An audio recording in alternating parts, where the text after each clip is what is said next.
శ్రీ విష్ణు రూపాయ నమశివాయ.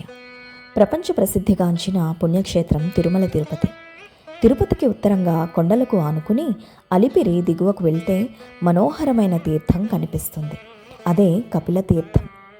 ఇక్కడ లింగం కపిలలింగంగా పేరొందింది.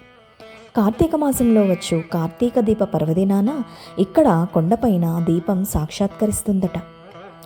ఇక్కడ కపిలేశ్వరుడు కామాక్షీదేవి సమేతంగా కొలువు తీరారు. కొండల మీద 20 అడుగుల ఎత్తు నుండి ఆకాశగంగా ఆలయ పుష్కరంలోకి దూకుతుంది. 11వ శతాబ్దంలో ఈ ప్రాంతాన్ని పాలించిన చోళులు ఈ ఆలయాన్ని నిర్మించారట.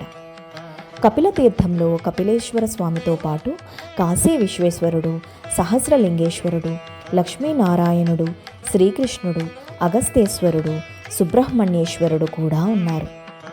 తిరుమలలో శ్రీవారి దర్శనం చేసుకునే ముందు కపిల తీర్థంలో స్నానం చేస్తే పాపాలు పోయి తిరుమల దర్శనం చేసుకునే అర్హత వస్తుందట.